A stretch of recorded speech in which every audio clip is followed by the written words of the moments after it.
Kita lanjutkan episode 2 berarti kan. Bukan bab 2, ini masih bab 3 ya. Tadi sudah disebutkan boleh nggak merayakan ulang tahun Nabi? Boleh. Yang nggak boleh ulang tahun itu joget-joget, mabok, yang nggak boleh. Makan boleh, makan-makan, tapi bawa anak yatim, betul kan? Jadi jangan jadi khilafiyah. Apakah itu bid'ah? Bid'ah. Bid'ah itu ada bid'ah baik, ada bid'ah tidak baik. Ya. Bid'ah sana. Bid'ah itu artinya kan tidak dicontohkan zaman Nabi. Gimana ada Nabi diulang tahunin, kan lucu. Ulang tahunin gue ulang tahun. Itu aneh kan? Ya jelas lah. Ya, kalau semua itu jadi bid'ah, antum ke Mekah harus pakai onta. Sampai kapan? Nggak boleh pakai pesawat yang buat ada Yahudi kan? Lucu. Pakai kapal itu bid'ah. Karena zaman Nabi nggak ada bid'ah. Jadi itu bid'ah sana. Ya. Islam tidak menolak sains teknologi. Ya. Ngaji pakai HP bid'ah nggak? Bid'ah. Tapi bid'ah yang baik. Karena kalau ngaji pakai Quran dipegang ada boleh, ngaji nggak apa pakai Quran gini boleh. Segede gitu Qurannya pegel dong. Ya, orang dulu gitu loh. Yang membelai kepalanya. Nah, sekarang dimasalahin ngaji baca pakai HP ya boleh. Ya nggak boleh kalau HP-nya tersimpan memori porno. Paham ya deh? Ya itu. Jadi kalau di HP-nya kacau balau juga jangan diisi dengan moratal Quran lah. Ya, nggak berkah HP-nya, nanti hilang pula lagi, ngilangin loh, kalau macam-macam, campur aduk. Ya. Ada hadisnya, ada sandaran Qurannya, lebih mencintai dibandingkan diri kita sendiri, dibandingkan ibu dan anaknya, lebih mencintai ke Nabi. Jadi kalau ada kita merayakan Maulid Nabi, datengin. Kalau yang antum mungkin bagus. Karena kita intinya berusaha mencintai Nabi. Baru setelah itu mencintai anak istri kita. Prioritas mana? Di atas Nabi siapa yang wajib kita cintai? Belum. Cinta kepada Allah. Ya. Levelnya gitu.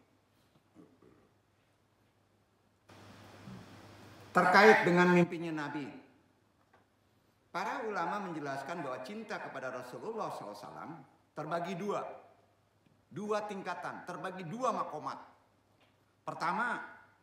Tingkat pertama, cinta yang wajib, semua kena. Terdapat pada setiap pribadi Muslim, individu, wajib.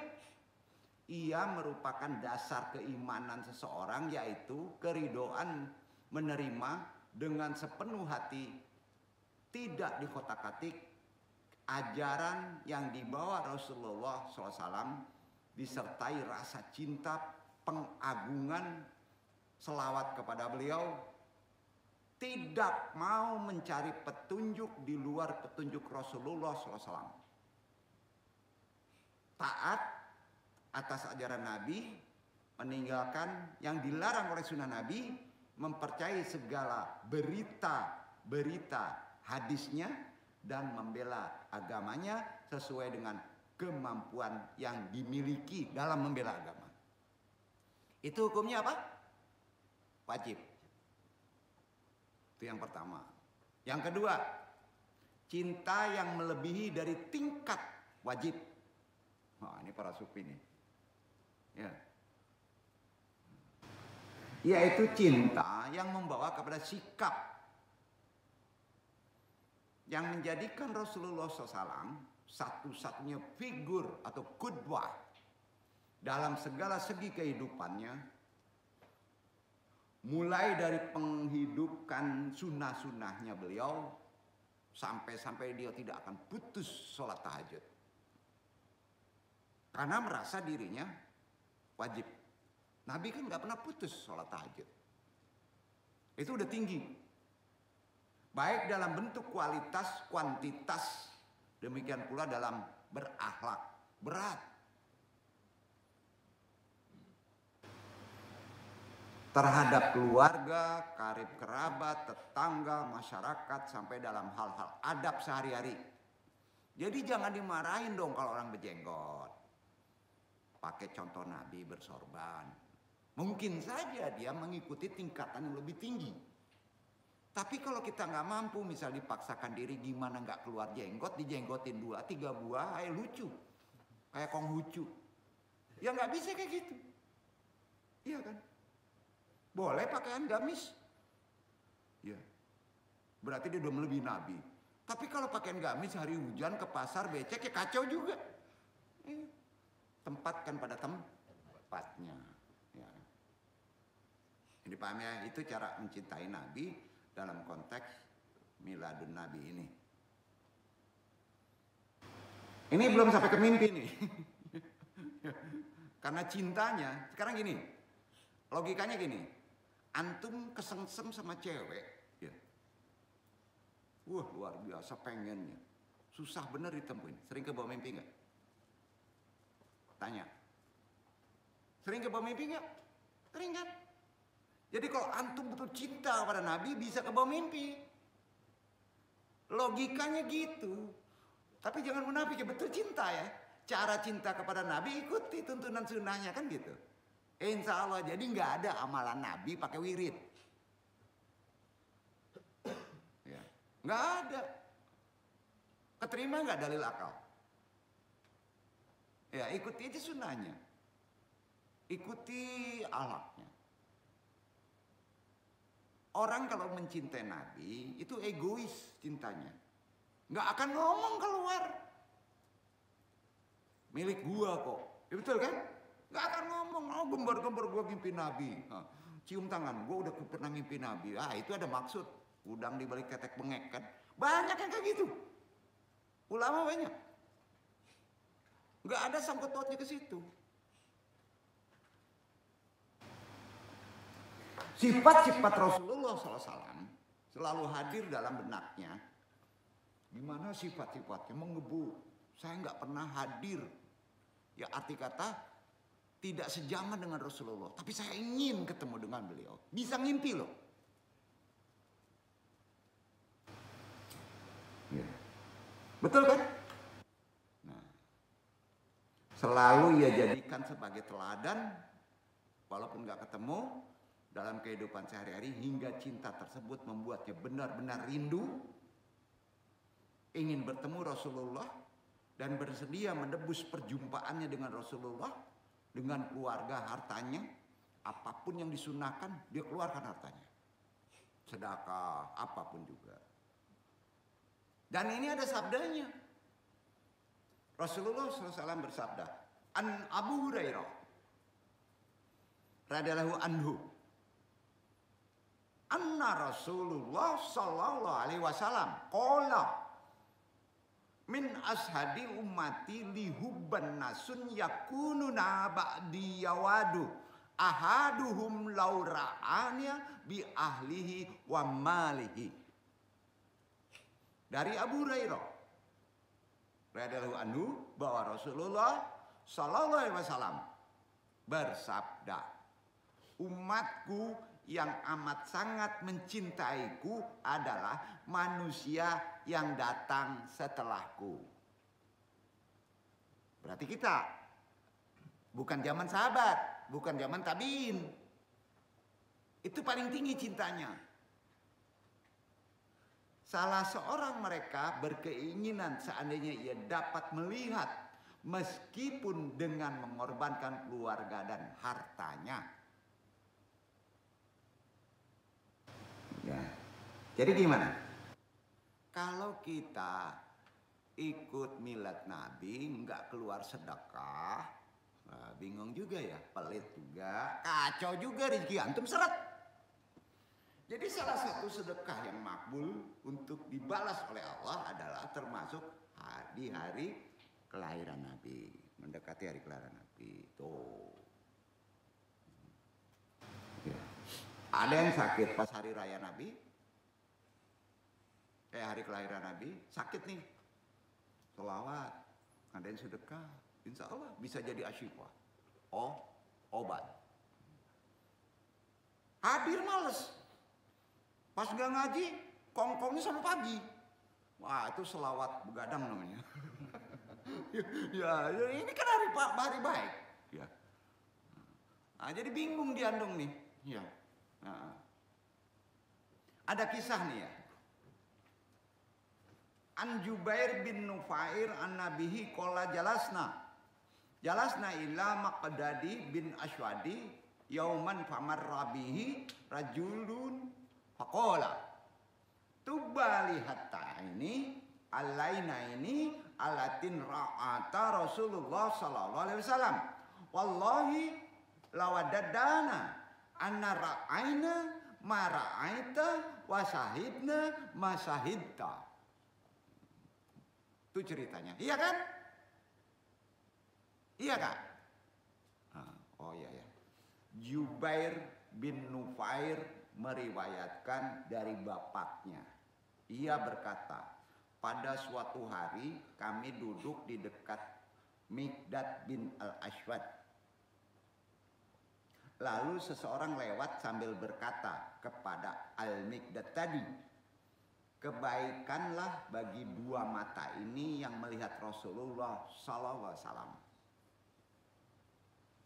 Antum kalau melihat Nabi dalam mimpi gak akan katarak, gak akan diperlihatkan maksiat, tidak akan diperlihatkan yang haram.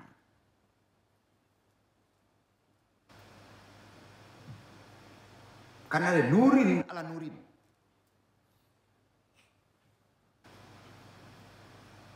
Jubair pun menanggapi, demi Allah kami berkeinginan melihat apa yang engkau lihat dan menyaksikan apa yang engkau saksikan. Bukhari hadis riwayatnya disahihkan oleh Syekh Albani, banyak perawinya, yang termasuk yang modern.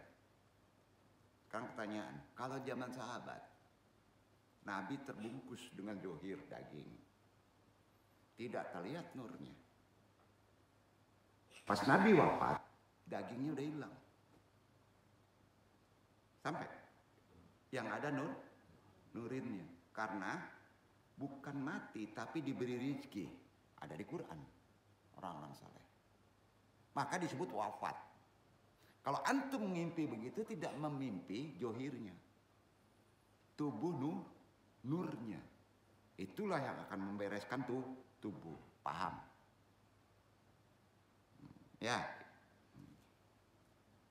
Gimana dong caranya untuk bisa ketemu Nabi? Wah, wirid 100 kali, selawat Bani Hashim, selawat kamilatan gitu ya. Bingung nih, amalannya udah kacau nih. Banyak itu buku-buku ingin ketemu Nabi, amalan puasa begini begitu ya. Ya, tidak disunahkan ada amalan untuk bertemu dalam mimpi kepada Nabi, tidak disunahkan. Sepakat? Sepakat ya? Jadi gimana caranya? Cintai Nabi sampai level kedua. Itu amalannya. Kalau ingin mimpi ketemu Nabi.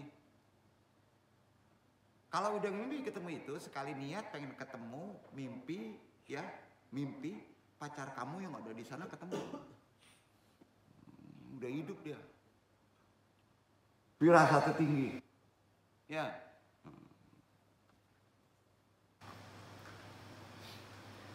Barangkali perasaan seperti tadi banyak orang yang mengaku memilikinya. Tetapi sikap dan tingkah lakunya sangat jauh berseberangan dengan apa yang diakuinya. Merasa sudah mimpi. atau amalan-amalannya jauh dari sunnah. Bahkan amat nyata bertolak belakang dengan ajaran yang dibawa Rasulullah SAW. Penuh dengan kesyirikan dan bid'ah. Mulai banyak ingin ketemu mimpi dengan Nabi. Tentu hal demikian sudah pasti menodai cinta kita kepada Rasulullah SAW. Karena rasa cinta harus diiringi dengan amalan yang sesuai dengan tata cara yang dicontohkan, diajarkan, yang dilakukan oleh Rasulullah SAW.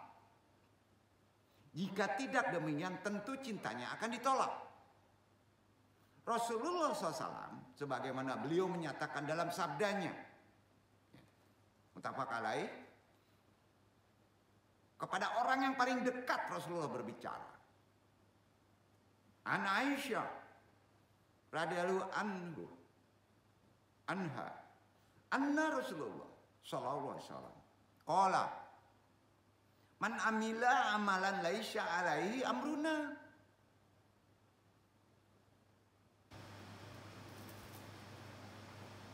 fahu radatun. Rawahul Bukhari wa Muslimin. Hadis riwayat Bukhari, banyak perawi. Artinya gini, dari Aisyah radhiyallahu anha bahwa Rasulullah SAW bersabda, barang siapa mengerjakan suatu amalan yang tidak ada di atasnya perintah kami, perintah Nabi maksudnya, amalan tersebut tertolak. Betul? Ya, tertolak. Ini sering disandarin kepada perkara jenggot. Benar gak? Jilbab. Ya. Jilbab memang sunnah, tapi jangan disandarin di sini.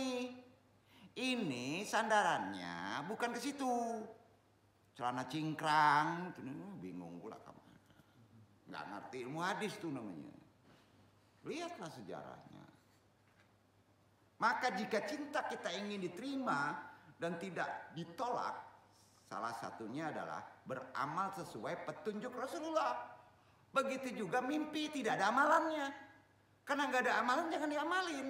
Cintai saja, ikuti. Baik berupa sholat, zikir, dan lain-lain. Paham ya? Jadi kalau ada yang nanya gimana doang amalan kita pengen ketemu Nabi. Ah nih. Ada ujang di balik hantu nih orang. Gitu aja. Ya. Orang-orang yang benar-benar cinta kepada Rasulullah, sekalipun mata kepalanya tidak dapat melihat fisik Rasulullah, secara nyata karena beda waktu beliau di dunia, namun sifat-sifat tuntunan dan ajarannya beliau selalu hadir dalam pandangan mata hatinya, maka Allah Azza wa Jalla akan mengumpulkan orang tersebut bersama orang yang dicintainya dan akan dipertemukannya di waktu tidurnya. Jadi kaitannya ingin ketemu Nabi, cinta kepada Nabi dengan level apa? Kalau cintanya selawatan aja itu cinta nggak ikhlas. Antum selawatan kan pengen dapat duit, pengen dapat kerja. Nabi juga bersabda, semua sabda nih, karena ini riskan, harus ada sandaran dalilnya. An Abdullah bin Mas'ud radhiyallahu anhu, ja rajulun ila Rasulullah sallallahu alaihi wasallam, faqala ya Rasul, kaifa taqulu rajulun ahada qauman walam yanhaq bihim, faqala Rasulullah sallallahu alaihi wasallam mar'u maman ahabba. Dari Abdullah bin Mas'ud radhiyallahu anhu, ia berkata, seorang laki-laki datang kepada Rasulullah SAW lalu bertanya, ya Rasulullah, bagaimana pendapatmu tentang seseorang yang mencintai suatu kaum dan ia tidak berjumpa dengan mereka? Jawab Rasulullah, seorang manusia akan dikumpulkan bersama orang yang dicintainya. Kalau antum cinta sama Innova, nanti di neraka sama-sama dengan Innova. Kan gitu. Halo? Hadisnya sahih, muttafaq alaih. Jadi kadangkala seorang mukmin yang memiliki rasa cinta dan rindu bertemu Rasulullah SAW, insya Allah akan bertemu Nabi. Kalau antum cintanya munafik dengan istri antum, ya, jangan-jangan antum direndam dulu 100 tahun di neraka, istri antum udah di surga. Cinta sehidup mati, iya sehidup semati aja. Tapi di akhirat, lu gua, ditukar sama bidadari. Ayo. Jadi jelas akan dikumpulkan dengan orang yang dicintainya. Walaupun antum hidup akan dipertemukannya melalui dunia bukan zahir. Waktu jiwa antum digenggam sama Allah. Ya, tidur. Allah memberi karunia kepada mimpi bertemu Rasulullah, itu karunia. Karena ulah antum mencintai Nabi melebihi dari anak dan istri.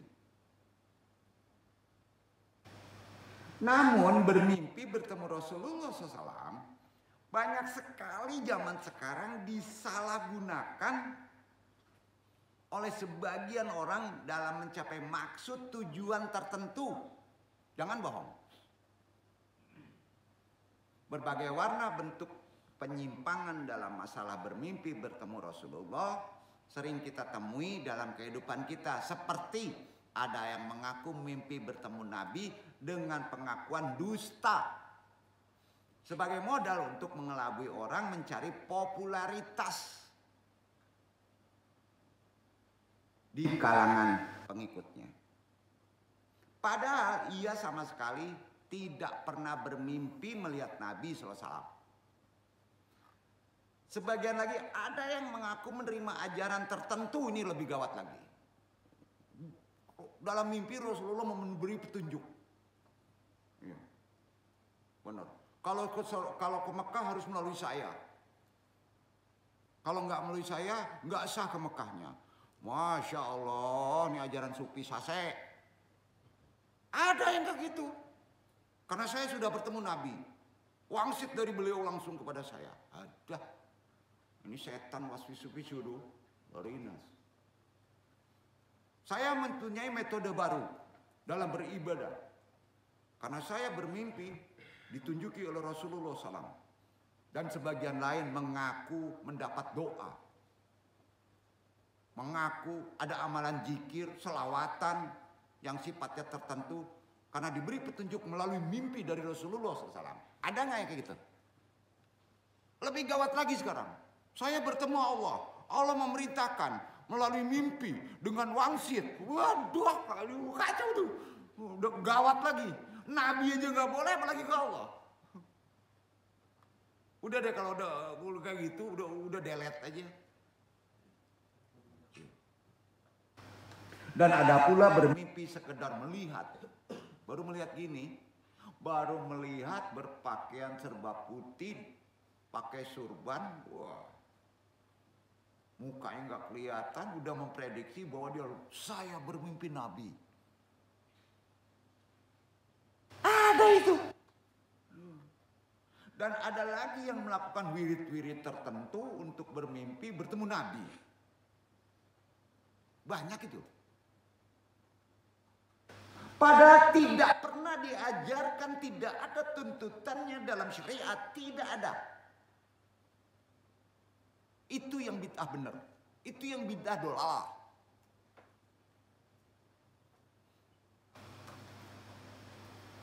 Ada pula yang menganggap orang yang bermimpi bertemu Nabi berhak diklaim sebagai wali. Kaprah. Itu wali kan udah ketemu Nabi, kaprah. Gak benar. Serta dapat memberi berkah. Atau setelah bermimpi mengaku bertemu dengan Nabi SAW dalam keadaan terjaga. Gawat. Nih yang dunia nih. Ada Habib. Pas dia ceramah diri selawatan. Dia begini aja mata kedip-kedip. Padahal mata kedip-kedip masukkan ini.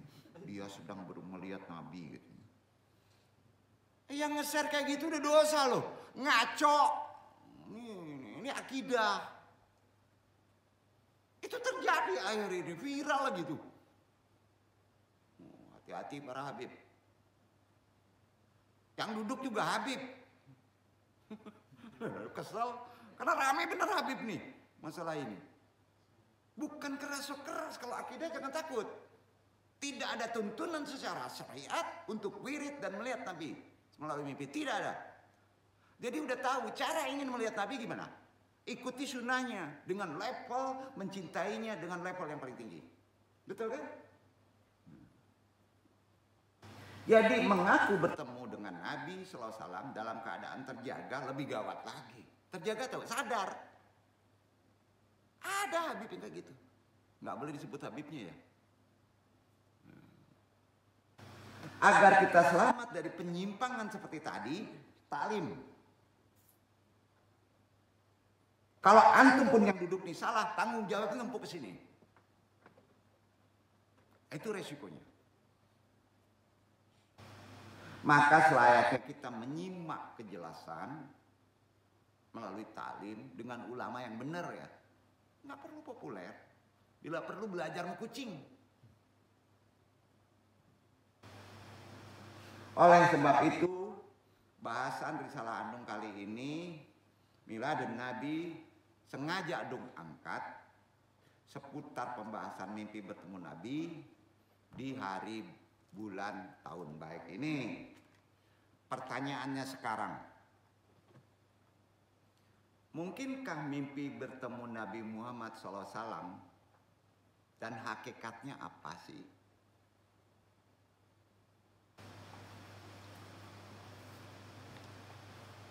Mimpi bertemu Nabi Muhammad SAW adalah suatu yang mungkin dan bisa dialami oleh seseorang. Walaupun antum bukan seorang yang soleh. Kalau Tuhan memberi karunia, antum degil. Dikasih mimpi, tapi mimpinya ancaman. Paham gak? Jadi gak mutlak. Harus wali, harus soleh. Tidak.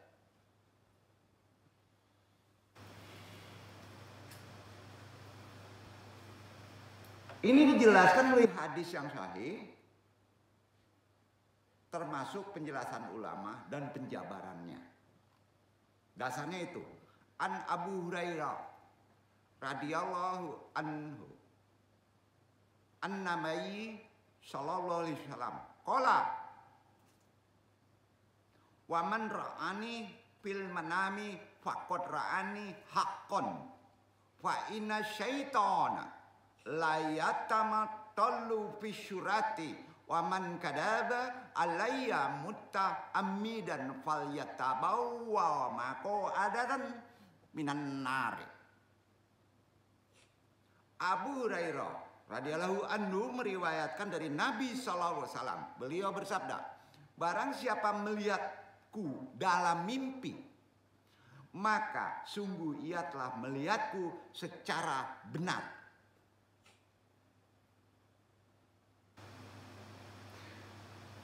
Sesungguhnya setan tidak bisa menyerupai bentukku.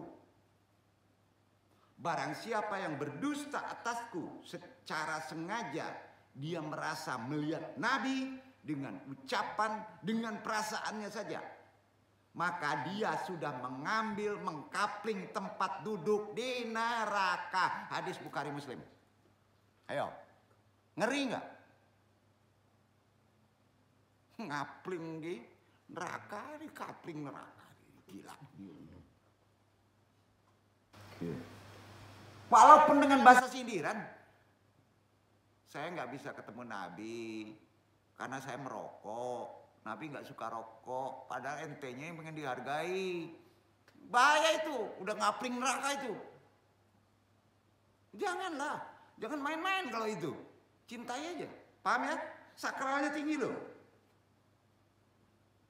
Dalam hadis pertama tadi terdapat beberapa penjelasan, di antaranya seorang yang melihat Rasulullah SAW dalam mimpi, maka sesungguhnya ia benar-benar telah melihatnya apabila ciri-ciri sifat fisiknya sesuai dengan gambaran yang terdapat dalam hadis sahih ini.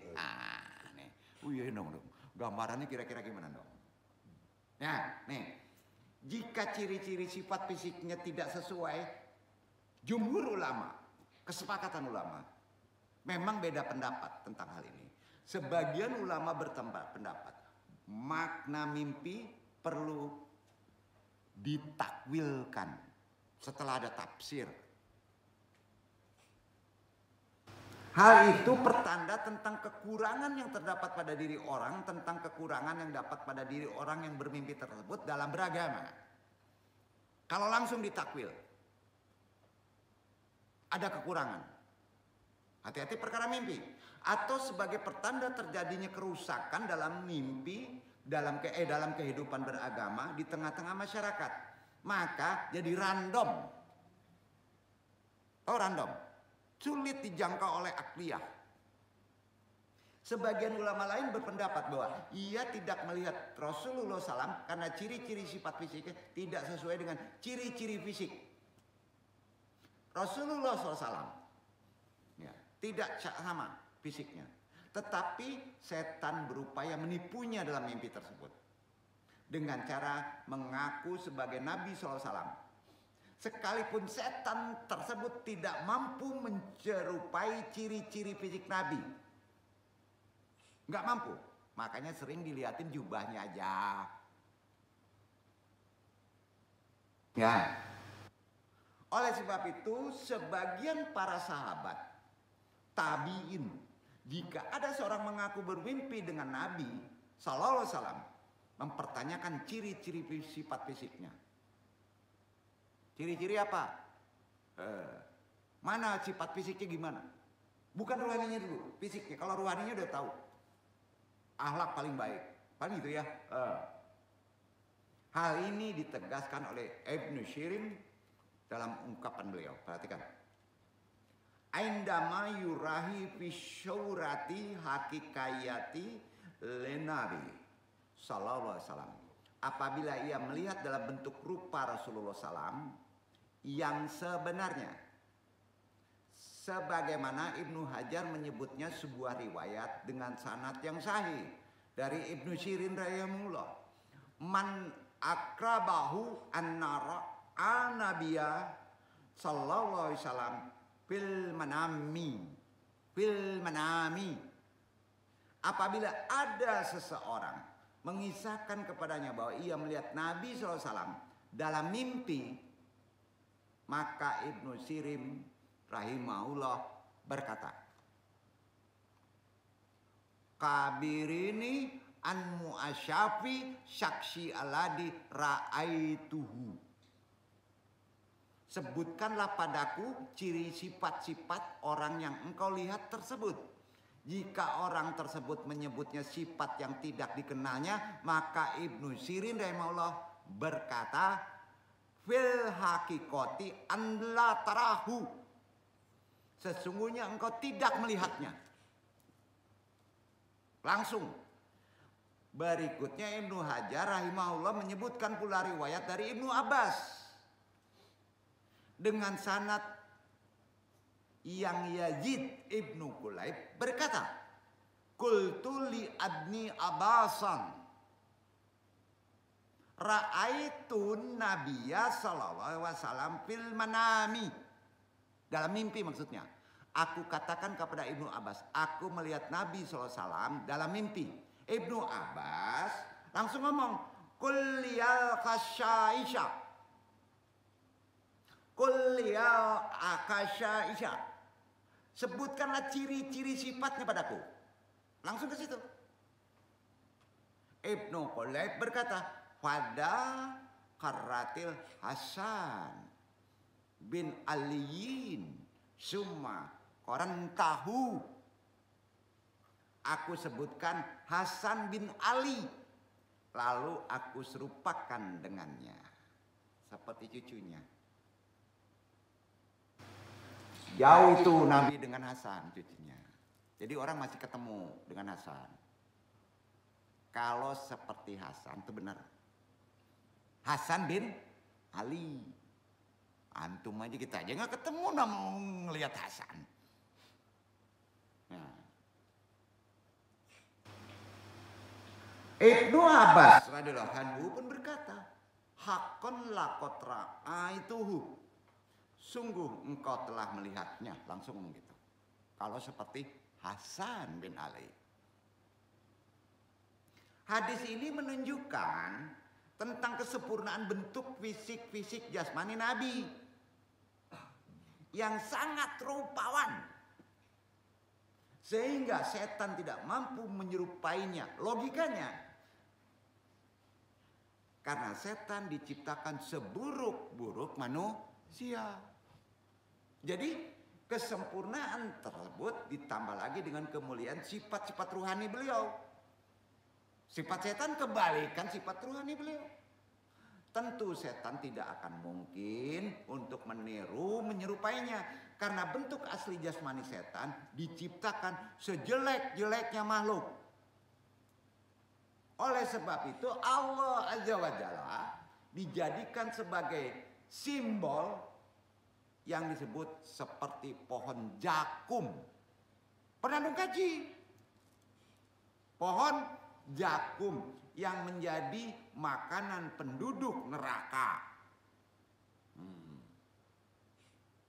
Demikian pula sifat asli rohaninya adalah sangat buruk kalau di setan. Oleh sebab itu ia diberi nama syaiton, yang artinya dalam bahasa Arab pembangkang yang amat jauh dari nilai-nilai kebaikan.